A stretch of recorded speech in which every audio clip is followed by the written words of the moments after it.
Dünyanın en çok elmas ve mücevher barındıran kasası, en güvenli yer olması için 10 katmanlı korumayla donatılmıştı. Radarlar, ısı sensörleri, tonlarca ağırlıkta kapılar ve 24 saat silahlı koruma. Buna rağmen bir adam sadece bir saç spreyi kullanarak sistemi aştı. Arkada hiçbir iz bırakmadan 100 milyon dolardan fazla serveti çaldı. Kusursuz bir zeka. Ama onu ele veren şey kimsenin aklına gelmeyecek kadar basit ve aptalca bir hataydı.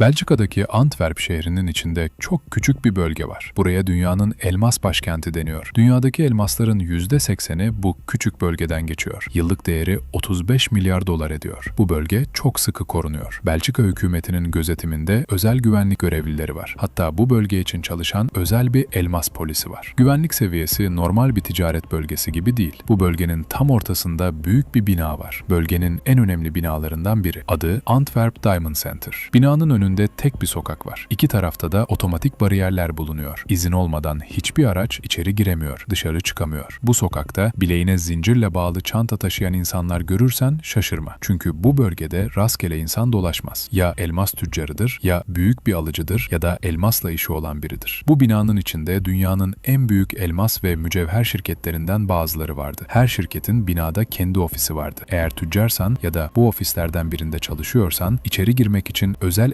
elektronik kartın olması gerekiyordu. Girişin bu kartta yapılıyordu. Adın ve giriş saatin kaydediliyordu. Çıkarken de aynı şey oluyordu. Binanın dışı çok sayıda güvenlik kamerasıyla izleniyordu. Her köşe kameraların altındaydı. Binanın içinde de kameralar yoğundu. Mesai saatleri boyunca bu kameralar güvenlik görevlileri tarafından izleniyordu. Yerin 2 kat altında ana kasa odası vardı. Bu kasa dünyada en fazla elmasın bulunduğu noktalardan biri sayılıyordu. Kasanın içinde emanet kasaları vardı. Bu kasalar tüccarlara ve elmas şirketlerinin sahiplerine aitti. Her kasanın kendi anahtarı vardı. Anahtar da kasanın sahibi ya da kiracısında duruyordu. İçine altın koyuyorlardı, elmas koyuyorlardı, mücevher ve değerli taşlar koyuyorlardı. Sonra da rahatça çıkıyorlardı. Çünkü bu kasaya kimsenin yaklaşamayacağına inanıyorlardı. Onlar aralarından biriydi. Kasa sadece bir oda değildi. Mühendislik olarak neredeyse imkansız gibi tasarlanmıştı. 10 katmanlı güvenlikle korunuyordu. İlk katman 3 ton ağırlığında çelik bir kapıydı. Kalınlığı 30 santimetreydi. Mühendislerin söylediğine göre güçlü bir elektrikli matkapla bile bu kapıyı delmek 12 saat sürerdi. Zaten bunu denesem bile işe yaramazdı. Çünkü kapının altında titreşim sensörleri vardı. En küçük darbeyi hissettikleri anda alarmı çalıştırırlardı. Kapıda 4 haneli gizli bir şifre vardı. Her hane 0'dan 99'a kadar 2 basamaklı bir sayıdan oluşuyordu. Yani tahmin ederek açma ihtimali istatistik olarak imkansıza yakındı. Üstelik doğru şifreyi girsem bile kapı açılmazdı. Çünkü bunun yanında 30 santimetre uzunluğunda özel bir anahtar gerekiyordu. Bir de kapının köşesinde manyetik bir sensör vardı. Kapı açılıp 2 parça birbirinden ayrıldığı anda alarm devreye giriyordu. Diyelim ki sensörleri geçtin, şifreyi doğru girdin, anahtarı buldun, manyetik kapı sensörünü de devre dışı bıraktın. Yine de içeri giremezdin. Çünkü kasanın içinde tavanda ışık sensörleri vardı, duvarda ısı sensörleri vardı, hareket sensörleri vardı. Bunları da geçsen içeride güvenlik görevlilerinin izlediği kameralar vardı. Onları da geçsen emanet kasalarının kolay kırılmayan kilitleri vardı. 2003 yılının 17 Şubat pazartesi sabahı çalışanlar ve güvenlik görevlileri kasaya indiğinde her şey normal bir gün gibi görünüyordu. Ne bir baskın görüntüsü vardı, ne içeri giren ya da çıkan birinin izi vardı, ne kayıp bir güvenlik görevlisi vardı, ne de bozulmuş bir alarm. Ama kasanın içindeki emanet kutuları açıktı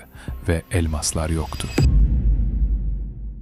Müfettişlerin açıklayamadığı bu soygunun nasıl yapıldığını anlamak için 3 yıl geriye gitmemiz gerekiyor. Yani 2000 yılına. Bu hikayenin merkezinde Leonardo Notarbartolo var. İtalyan bir adam. Leonardo'nun en önemli özelliği insanları etkileme gücüydü. Onun yanında hızla rahatlayabilirdin. Sanki eski bir arkadaşın gibi hissettirirdi ve tam da bu yüzden ona karşı dikkatini düşürürdün. Bir keresinde kelimesi kelimesine şöyle demişti: "Ben hırsız olmak için doğdum." Gerçekten de 19 yaşındayken lüks spor arabaları çalmaya başladı. Ama yıllar sonra hedefi değişti. Arabadan elmasa geçti. Ona göre elmas daha akıllı bir hedefti. Araba büyüktü. Depo isterdi. Plaka değiştirmek gerekirdi. Polis uzaktan bile görürdü. Ama elmas öyle değildi. Cebindeki küçük bir avuç taş milyonlar edebilirdi ve kimse onu kolay kolay göremezdi. Elmas hırsızlığının ilk dönemlerinde mücevhere gerçek bir ilgi duymaya başladı. Tasarım yeteneği olduğunu fark etti. Güzel parçalar yapabiliyordu. Bu yüzden birkaç mücevher dükkanı açtı. Çünkü bu işi sadece hırsız hırsızlık için yapmıyordu. Gerçekten seviyordu. Bu iş ona çok önemli bir şey kazandırdı. Hem yasal dünyada hem de yasa dışı dünyada geniş bir çevre. Yasal şekilde elmas almayı biliyordu. Çalıntı elması kara borsada nasıl satacağını da biliyordu. İki dünyanın arasında dolaşıyordu. Onu hem inandırıcı hem de tehlikeli yapan şey buydu. Sonra garip bir şey oldu. Leonardo'nun kendi dükkanlarından biri soyuldu. Darbe ağırdı. Kayıp büyüktü. Leonardo öfkelendi ve bu zararı bir şekilde telafi etmek istedi. İşte burada daha önce çaldığı her şeyden büyük bir hedef düşünmeye başladı. Belçika'daki Dünya Elmas Merkezi. Mesele sadece para değildi. O yerden alabileceği servet çok büyüktü. Ama bu büyüklükte bir merkezi soymak başka bir şey daha demekti. İsmini en büyük hırsızların arasına yazacak efsanevi bir iş. Bu ona daha büyük bir itici güç verdi. Ama böyle bir operasyon aceleyle yapılamazdı. Bu kadar korunan bir binaya gidip kasayı hiç tanımadan içeri girmeye çalışamazdı. Önce çalışması gerekiyordu. Plan yapması gerekiyordu. Her şeyi anlaması gerekiyordu. Bu yüzden Leonardo çok cesur bir hamle yaptı. Antwerp'teki elmas merkezine gitti. Elmas bölgesinin kalbindeki o büyük binaya. Kendini binada ofis kiralamak isteyen bir elmas tüccarı olarak tanıttı. Bunu inandırıcı kılan şeyler de vardı. Gerçekten elmas tüccarıydı. Mücevher dükkanları vardı. Yönetimin karşısına saygın bir iş adamı gibi çıkmasını sağlayan ticari bir dosyaya sahipti. Binayı yöneten kadın ondan şüphelenmedi. Gayet normal şekilde ona bir ofis kiraladı. İşte Leonardo burada planının ilk gerçek anahtarını aldı. Elektronik kart. Bu kart ona binaya istediği zaman girip çıkma hakkı verdi. Sabah, gece, ne zaman isterse. Resmi kiracı olduğu ve kartı bulunduğu sürece içeri yasal olarak girebiliyordu. Bu 2000 yılındaydı. Yani operasyonun gerçekleşmesinden 3 yıl önce. Bir adam tek bir soygun için 3 yıl hazırlanıyor, binaya giriyor, çıkıyor. Herkes onu artık oranın bir parçası gibi görüyor. Binada ofisi olduğu için ana kasanın içinde bir emanet kutusu tutma hakkı da vardı. O kutuyu kiralayınca bodrum kata inip kasa bölümüne girme hakkı kazandı. Orada kutusu olan herkes aşağı inebiliyordu. Kartını kameradan güvenliğe gösteriyordu. Güvenlik kimliğini doğrulayınca içeri alınıyordu. Büyük kasa kapısı her müşteri geldiğinde açılıp kapanmıyordu. Mesai saatleri boyunca büyük kapı açık kalıyordu. İçeride daha küçük bir kapı vardı. Ona gündüz kapısı deniyordu. Müşteri girerken ve çıkarken açılıp kapanan kapı buydu. Güvenlikçi kasanın içindeki kameradan izliyordu. Bir de kasa kapısının dışında silahlı bir güvenlik duruyordu. Ama kimse müşterinin yanına girmiyordu. Çünkü müşteriye özel alan bırakılıyordu. İşte bu özel alan Leonardo'nun tam da ihtiyacı olan hediyeydi. Kasanın içine her girdiğinde sadece kendi kutusunu açmaya gitmiyordu. Odanın güvenlik sistemlerini izliyordu. Sensörler nerede? Kameralar nerede? Kapılar nasıl duruyor? Hangi köşe neyi görüyor? Her şeyi inceliyordu. Her güvenlik katmanını tek tek okuyordu. Yanında özel hazırlanmış bir çanta taşıyordu. Çantanın fermuarından küçük bir gizli kamera çıkıyordu. Leonardo içerideyken kamera kayıttaydı. Böylece odanın her köşesini çekmeye başladı. Sensörleri, kameraları, cihazları, kapıları ve ileride işine yarayabilecek ne varsa. Bu ziyaretleri tekrar tekrar yaptı. Her ziyaret ona yeni bilgi veriyordu. Her giriş binayı biraz daha çözmesini sağlıyordu. Güvenlikçiler yüzünü her gördüğünde varlığı biraz daha normal hale geliyordu. Leonardo ihtiyacı olan bilgileri toplamadan harekete geçmedi. Ekibini kurmaya da ancak 2002 yazında başladı. Yani soygundan sadece birkaç ay önce. Ekibi kurmak için İtalya'daki kendi şehrine Torino'ya döndü. Torino 90'larda hırsızlar şehri diye biliniyordu. Çünkü oradan çok sayıda hırsız ve çete bağlantılı adam çıkıyordu. Orada suç dünyasının kendi ağı vardı. Hepsi tek bir büyük örgüt gibi çalışmıyordu. Ama bir iş farklı yetenekler istiyorsa birbirlerini buluyorlardı. Leonardo'nun ilk ulaştığı kişi Ferdinando Finotto'ydu. Takma adı Canavar'dı. Ekipte herkesin takma adı yaptığı işle ilgiliydi. Canavar denince de ne olduğunu anlarsın. Güç adamı, taşıma, kırma, zor iş, fiziksel güç isteyen ne varsa onun alanıydı. Leonardo onu ikna etmek için fazla uğraşmadı. Kasadaki elmas miktarını anlatınca Canavar hemen kabul etti. Ama bu kadar karmaşık bir kasayı aşmak sadece kas gücüyle olmazdı. Elektronik bir beyin de gerekiyordu. İkinci kişi burada devreye girdi. Takma adı Dahi olan adam. Dahi'nin görevi elektronik sistemlerle uğraşmaktı. Bu yetenek de boş yerden gelmiyordu. Adamın normal hayatta yaptığı iş güvenlik ve izleme cihazları ile ilgiliydi. İnsanlara güvenlik sistemi kuruyordu. Yani bu sistemlerin nasıl çalıştığını biliyordu ve bir şeyi nasıl koruyacağını bilen adam bazen onu nasıl kıracağını da bilir. Bu yüzden Dahi bu iş için ideal kişiydi. Ama Canavar ve Dahi ekibe katıldıktan sonra bile hala çözülmemiş güvenlik katmanları vardı. Leonardo ayda en az bir kez Antwerp'e gidiyordu. Kasa sabah 7'de açılıyordu. Kendisi binada ofisi olan biri olduğu için istediği saatte içeri girebiliyordu. Bazen kasa bölümüne saat 7'den önce gidiyordu. Güvenlikçilerin kasayı açmasını bekliyordu. Sanki kutusunda acil bir işi varmış gibi davranıyordu. Bu sayede sayede kasanın açılış sürecini kendi gözleriyle izliyordu. Tabii güvenlik ona her şeyi göstermiyordu ama uzun anahtarı fark etmeyi başardı. 30 santimetre uzunluğundaki anahtarı. Leonardo'nun bu anahtarı kopyalamanın bir yolunu bulması gerekiyordu. Bu bütün operasyonun en zor aşamalarından biriydi. İşte burada ekibin 4. üyesi ortaya çıktı. Anahtarların kralı. Onun hakkında bilinen tek şey buydu. Gerçek adı yok, yüzü yok, kimliği yok. Sadece anahtarlar konusunda olağanüstü yetenekli bir adam olduğu biliniyordu. Bu aşamada ekibin bina planlarına ihtiyacı vardı. Bu planlar onlara koridorları, katları, girişleri ve kasaya giden yolları anlamada yardım edecekti. Leonardo bina müdürüne gitti ve genişlemek istediğini söyledi. Bir ofis kiralıyordu ama şirketi büyüyordu. Daha fazla ofis almayı düşünüyordu. Bu yüzden ona uygun genişleme alanını seçebilmek için bina planlarını istediğini söyledi. Asıl garip olan şu, kadın ona sadece kat planlarını vermedi. Bütün binanın planlarını verdi. Buna kasa ve kasa odasının planları da dahildi. Planlar güvenlik sistemlerini göstermiyordu ama alanları, yolları, koridorları ve iç dağılımı gösteriyordu. Bu bile onlara büyük avantaj sağladı. Planları alınca binaya girmek için en iyi yolu keşfettiler. Ana caddeden otomatik bariyerlerin olduğu yerden geçmek zorunda değillerdi. Yan sokaktaki araç kapısından garaja girebilirlerdi. Ama garaj kapısının kendisi de güvenlik sistemleriyle korunuyordu. Bunun çözümü sonra gelecekti. Bu noktada Leonardo 5.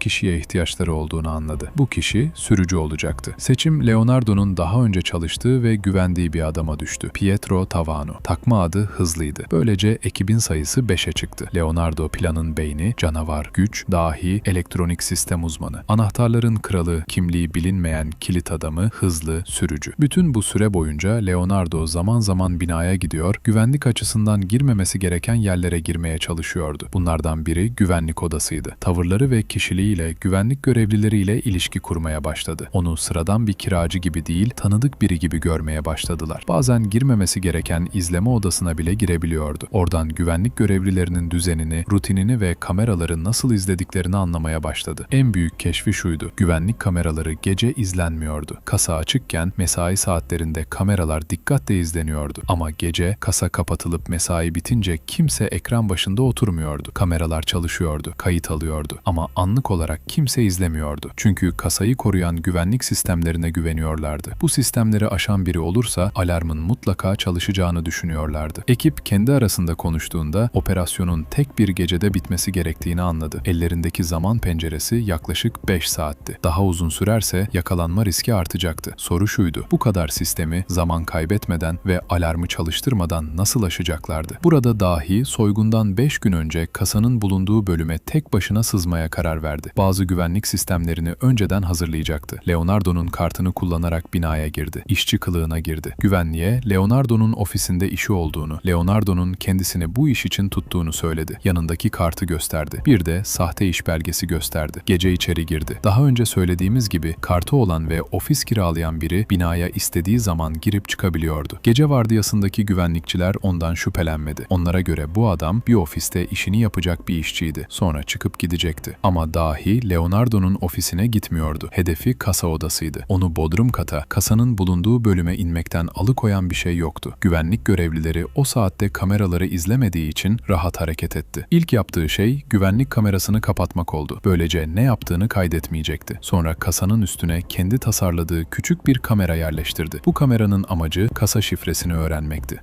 Ertesi sabah güvenlik görevlisi kasayı açmaya gelip şifreyi girdiğinde kamera bunu kaydedecekti. Sadece şifreyi değil, görevli uzun anahtarı kasaya sokarken kamera anahtarı da görecekti. Anahtarların kralı bu görüntülerden anahtarı kopyalayabileceğine inanıyordu. Sadece görüntüden kasa anahtarı kopyalamak, fikrin kendisi bile çılgıncaydı. Bundan sonra dahi manyetik sensöre geçti. Daha önce söylediğimiz gibi manyetik sensör kasa kapısının üstünde duran 2 metal parçadan oluşuyordu. Kapı açılır ve bu 2 parça birbirinden ayrılır alarm hemen çalışırdı. Dahinin bu sensörü devre dışı bırakma şekli takma adını neden hak ettiğini gösteriyordu. Alüminyum bir plaka yaptı ve 2 parçanın üzerine taktı. Böylece parçaları birbirine sabitledi. Sonra bu parçaları tutan vidaları söktü ve ikisini birlikte yerinden indirdi. Parçalar birbirinden ayrılmadığı için manyetik alan bozulmadı. Alarm çalışmadı. Yani 2 parçayı ayırmadan birlikte çıkarırsan sistem hiçbir şey fark etmiyordu. Yöntemi test etti. Çalıştığından emin oldu. Sonra parçaları tekrar yerine yerine taktı. Artık soygun gecesi bu sensörü alarmı çalıştırmadan çıkarabileceğini biliyordu. Sıradaki görevi garaj kapısını açan frekansı bulmaktı. Planlardan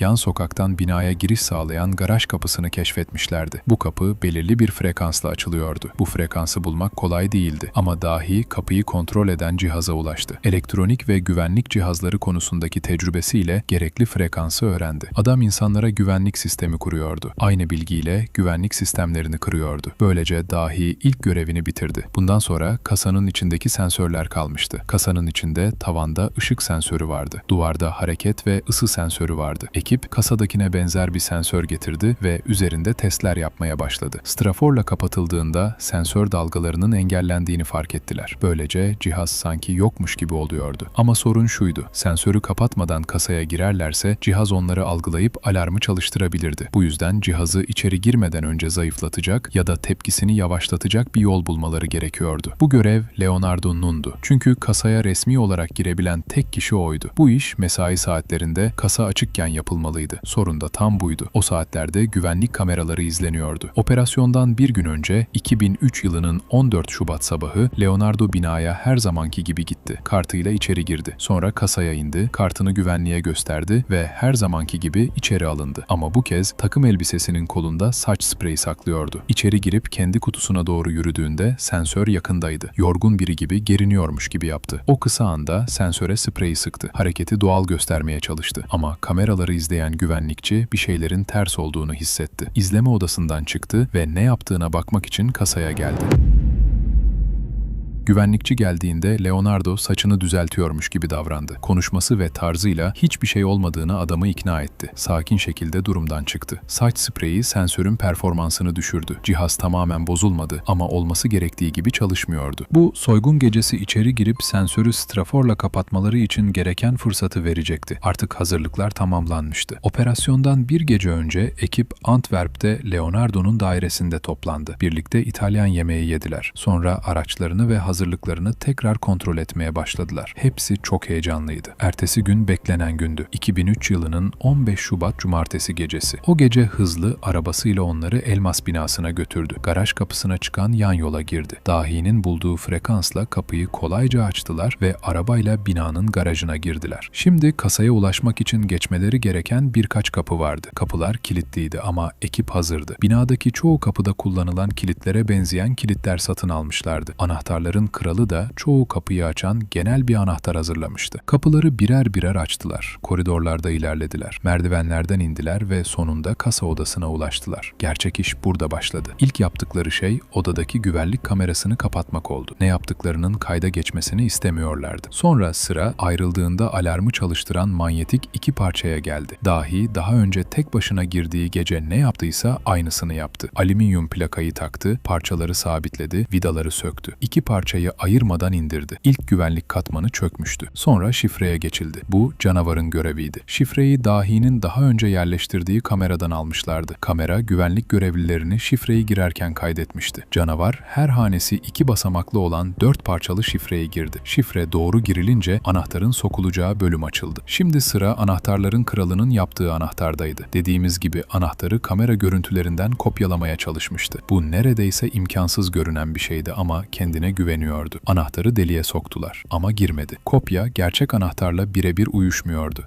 Bu anı düşün. 3 yıllık hazırlık, bütün bu plan, kasa kapısının önüne kadar gelmişler ve anahtar çalışmıyor. Operasyonu iptal edip evlerine mi döneceklerdi? İşte burada Leonardo'nun neden planın beyni olduğu ortaya çıktı. Önceki yıllarda her ayrıntıyı izlemişti. Güvenlik görevlilerine yaklaşmıştı. Bazen kasanın açıldığı ve kapandığı saatlerde orada olmaya çalışmıştı. Bu sırada bir şeyi fark etmişti. Görevliler anahtarı çok güvenli bir yerde tutmuyordu. Anahtar yan odadaki sıradan bir dolapta bırakılıyordu. Basitçe o dolaba gittiler, kırdılar ve gerçek anahtarı aldılar. Bu binadaki en büyük güvenlik hatalarından biriydi. Leonardo o yıllar boyunca izleyip keşfetmeseydi bunu öğrenemezdi. Artık kasa kapısını açabilirlerdi. Ama kapıyı açmadan önce odadaki ışıkları kapatmaları gerekiyordu. İçerideki ışık sensörü alarmı çalıştırmasın diye. Kasa kapısını açtılar. Sonra gündüz kapısını açtılar. İçeri ilk giren canavardı. Çünkü aralarındaki en uzun kişiydi. Sakin şekilde içeri girdi. Yanında koli bandı vardı. Tavandaki ışık sensörünü bantladı. Sonra Sonra duvardaki hareket ve ısı sensörüne geçtiler. Leonardo'nun daha önce sıktığı saç spreyi cihazın tepkisini yavaşlatmıştı ama hala onları algılayabilirdi. İçerideki hareket ve ısı artarsa alarm her an çalışabilirdi. Bu yüzden yanlarında getirdikleri strafor parçasıyla onu kapatmaları gerekiyordu. Çok yavaş ve dikkatli şekilde teleskopik bir çubuk kullandılar. Selfie çubuğu gibi uzayan bir şey. Ucuna strafor parçasını bağladılar. Straforu milim milim sensöre yaklaştırdılar. Sonunda sensörü tamamen kapattılar. Sonra biri yaklaşıp onu eliyle duvara sabitledi ve koli bandıyla yapıştırdı. Böylece kasanın koruması tamamen devre dışı kaldı. Ganimete ulaşmak için son adım kalmıştı. Emanet kasalarının kilitlerini kırmak. Kasada 190 emanet kutusu vardı. Leonardo bu kutuları iyi tanıyordu. Çünkü her kasaya girişinde kendi kutusunu açıyor, yapısını inceliyordu. Zayıf noktalarını anlamıştı. Kilit güçlüydü ama arkasında zayıf bir plastik parça vardı. Bu yüzden ekip kutunun kilidine tam oturan özel bir alet tasarladı. Ölçüler Leonardo'nun hesaplarına göre hazırlanmıştı. Aleti kutunun üzerine yerleştiriyorlardı. Pense kilidi tutuyordu. Vidayı çeviriyorlar, germe kuvveti kilidi kırıyordu. Bu yöntemle kutuları tek tek açmaya başladılar. Kutuların içinde para, döviz, mücevher, altın ve elmas buldular. En büyük ganimet elmaslardı. Çantalarını taşıyabildikleri kadar doldurdular. Çalınanların değeri 100 milyon dolara ulaştı. Bu, tarihin en büyük kasa soygunlarından biri sayıldı. Bir de şunu unutma, bu 2003 yılının parasıydı. Bugünün değeriyle çok daha büyük olurdu. 190 kutunun yaklaşık 100 tanesini açtılar. Çok aldılar ama zaman ve ağırlık yüzünden fazla açgözlü davranmadılar. Açılmamış çok kutu bıraktılar. Şimdi çıkma zamanı gelmişti. Gitmeden önce delillerden kurtulmaları gerekiyordu. Güvenlik odasına gittiler. Kameraların kayıt kasetlerinin tutulduğu yere. Sadece soygun gecesinin kayıtlarını almadılar. Önceki hafta boyunca binadaki bütün kameraların kayıtlarını da aldılar. Dahinin tek başına girip bazı sistemleri hazırladığı gecenin kayıtlarını da silmek istiyorlardı. Sonra koridorlardan geri döndüler ve garaja ulaştılar. Hızlı arabada onları bekliyordu. Ganimeti ve araçları bagaja koydular ve binadan çıktılar. O ana kadar operasyon 5,5 saat sürmüştü. Sabah 6 civarında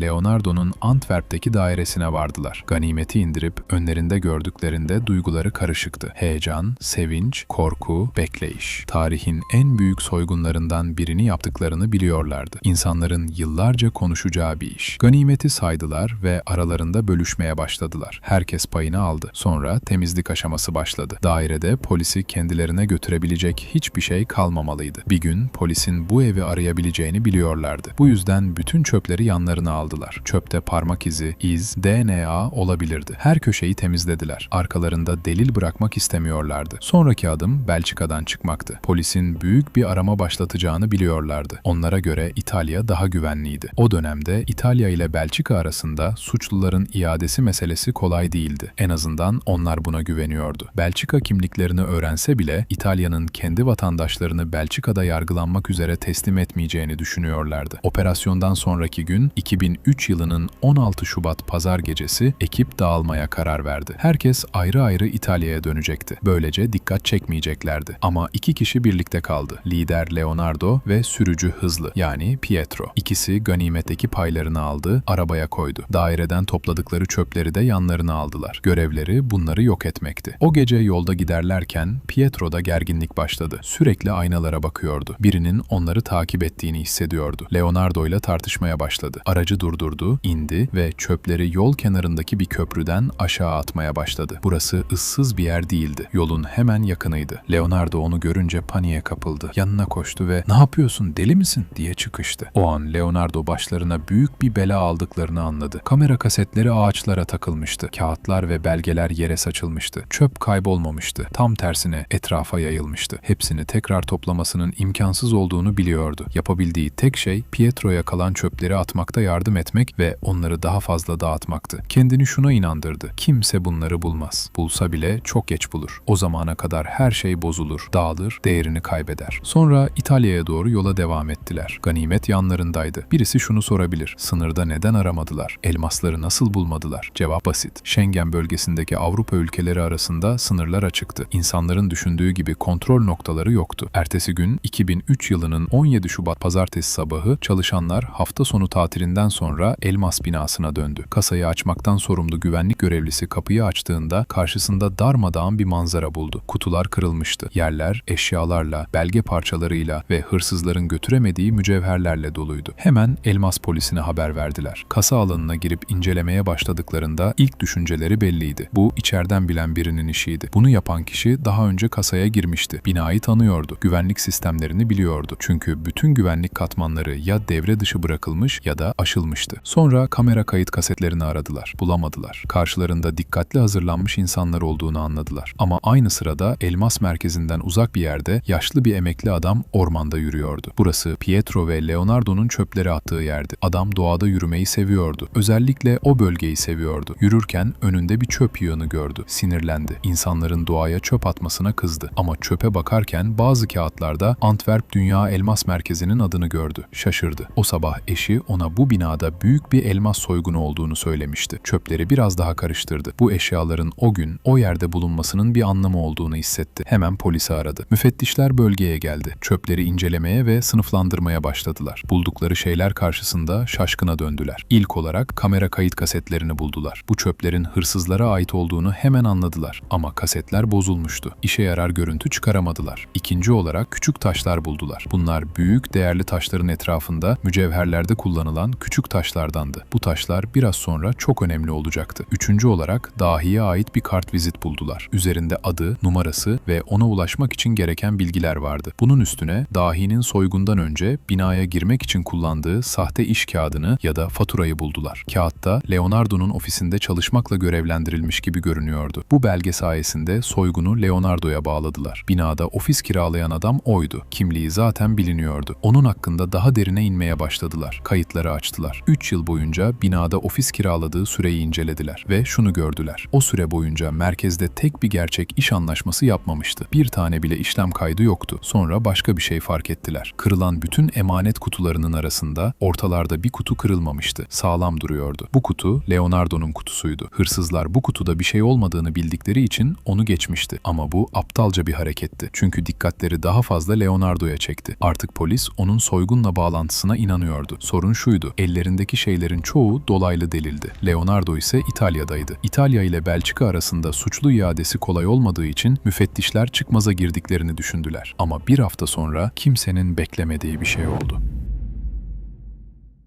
Leonardo kendini güvende hissetmeye başladı. Bu güven zamanla aşırı özgüvene, sonra da kibre dönüştü. Arkalarında iz bırakmadıklarına o kadar inanıyordu ki Antwerp'e kendi ayağıyla dönmeye karar verdi. Şehre tekrar geldi. Sanki her şey normalmiş, kimse ondan şüphelenmiyormuş gibi. Amacı geride bıraktığı son izleri temizlemekti. Özellikle dairede ve kiraladığı ofiste. Bu kez ailesiyle geldi. Eşi ve oğlu yanındaydı. Onları daireye bıraktı ve içerideki her şeyi atmaları gerektiğini söyledi. Ne varsa çöpe gidecekti. Kendisi ise elmas binasına gitti. Kartıyla binaya girdi. Hiçbir şey olmamış gibi. Ama güvenlik görevlisi ona inanamaz gibi bakıyordu. Bina yönetimi hemen polisi aradı. Polis gelene kadar bina müdürü onu oyalamak için konuşmaya başladı. Elmas polisi müfettişleri bir anda geldi. Leonardo onları görünce oyunun bittiğini anladı. İçten içe yakalandığını bilse de rol yapmaya devam etti. Masum adamı oynadı. Müfettişler ona dairesinin yerini sordu. Oyalamaya çalıştı. Çünkü eşi ve oğlu hala daireyi temizliyor, eşyaları atıyordu. Ama baskı artınca adresi vermek zorunda kaldı. Aynı anda müfettişler başka bir polis ekibini hemen daireye yönlendirdi. Polis daireye ulaştığında eşi ve oğlu merdivenlerden bir yatak sürüklüyordu. Yatağı evden çıkarmış, atmaya götürüyorlardı. Polis onları tam o sırada durdurdu. Daire arandığında önemli deliller bulundu. Bunlardan biri telefon sim kartlarıydı. Kartlar isimsizdi ama numaraları vardı. Operasyon gecesi yapılan aramaların konumu izlenebiliyordu. Telefon şirketi üzerinden bu sim kartlardan birinin operasyon sırasında elmas binasında bulunduğu doğrulandı. Bir de küçük taşlar bulundu. Çöplerin atıldığı yerde bulunan taşlarla aynı türdeydi. Bunları eşleştirebildiler. Artık deliller çok daha güçlüydü. Leonardo polisin elindeydi. Belçika makamları İtalyan makamlarıyla iletişime geçti ve işbirliği istedi. İtalyan makamları kabul etti. İtalyan polisi Leonardo'nun Torino'daki evine baskın yaptı. Arama sırasında evde küçük bir kasa buldular. Bu kasanın içinde 17 elmas vardı. Ayrıca bir zarfın içinde bir elmas daha buldular. Üzerinde seri numarası vardı. Daha sonra bu numarayla elmasın Antwerp'teki kasadan geldiğini doğruladılar. Bu, Leonardo'nun operasyona karıştığını gösteren çok güçlü bir delildi. Ama işin komik tarafı şuydu: İtalyan polisinin kullandığı arama izni sadece silahlar içindi. Evde silah olduğundan şüpheleniyorlardı. Hukuken silah dışında bir şeye el koyamıyorlardı. Bu yüzden çalıntı elmasa el koyamadılar. Ve bu, İtalyan ya da Belçikalı yetkililerin ganimetten gördüğü son parçaydı. Buna rağmen Leonardo Belçika'da tutuklandı ve ona karşı güçlü bir dosya kuruldu. Ama arkadaşlarını ele vermeyi reddetti. Yine de polisin elindeki deliller çoktu. Ekip üyeleri arkalarında DNA izleri ve kimliklerini ortaya çıkaran belgeler bırakmıştı. İade süreci karmaşık olsa da İtalyan makamları işbirliği yaptı. Onları yakaladı ve Belçika'ya teslim etti. Dahi yakalandı. Ferdinando yani canavar yakalandı. Pietro yani hızlı yakalandı. Yakalanmayan, gerçek kimliği de hiç öğrenilemeyen tek kişi anahtarların kralı oldu. Kimliği gizli kaldı. Şimdi hikayenin neredeyse alaycı kısmına geliyoruz. Cezaları. Belçika yasalarında şiddetsiz hırsızlık suçlarının cezası çok düşüktü. Çalınan şeyin değeri ne olursa olsun, ister küçük bir şey çal, ister devasa bir servet. Eğer hırsızlık şiddet olmadan yapılmışsa ceza sınırlı kalıyordu. En yüksek ceza 5 yıldı. Leonardo operasyonun beyni sadece 5 yıl aldı. Diğer 3 kişi ise 6'şar ay aldı. Bütün bunlar olurken ganimet geri dönmedi. Elmaslar, altınlar, mücevherler ve 100 milyon dolarlık o dev servet yetkililerin eline geçmedi. Cezalarını çektiler. 2008 ve 2009 yıllarına gelindiğinde hepsi hapisten çıkmıştı ve her biri tarihin en akıllı ve en cesur soygunlarından birinden sonra hayatına devam ediyordu.